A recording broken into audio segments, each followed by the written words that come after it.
When project stakeholders approve the project plan, your next step is to save the baseline in project. You can save additional baselines at later dates, for example, to track trends in project performance as the team makes progress. Project can save up to 11 baselines. If you don't want a baseline anymore, or you run out of baselines, you can clear a baseline to remove the baseline values. When the project plan is the way you want, you're ready to save the baseline. Click the Project tab, then click Set Baseline, and choose Set Baseline on the drop-down menu. The Set Baseline dialog box opens. The options that Project selects initially are almost always what you want for your first baseline. The Set Baseline box is set to baseline. That's the baseline that Project uses to calculate variances. The entire project option is selected, so it saves the entire project. So go ahead and click OK. Project stores the current values for start, finish, duration, work, and costs in the corresponding baseline fields. To see this, start by right-clicking the All Cells box. That's at the intersection of the column headings and the task ID rows, and then choose Variance. And here you can see baseline start and baseline finish. You can also see that the current start date matches the baseline start date. Now click Set Baseline again and choose Set Baseline.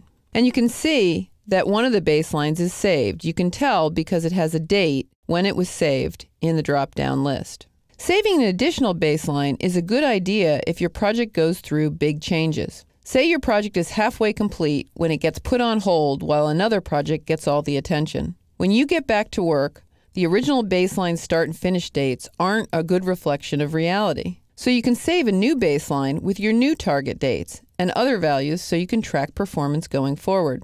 You can keep the original baseline if you want because Project can save up to 11. The primary baseline is in the fields that start with baseline, but you can choose baseline 1 through 10 for other baselines.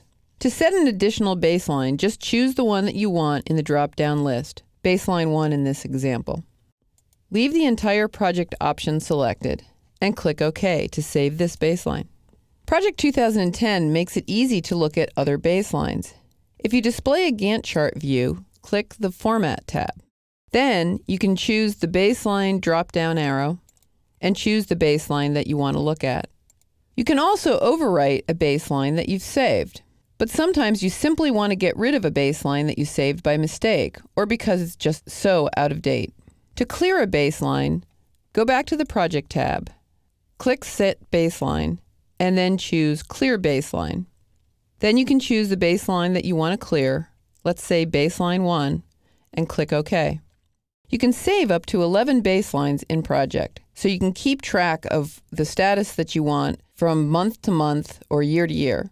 If you run out of baselines or you save one by mistake, you can always clear it to clear out the values in the corresponding baseline fields.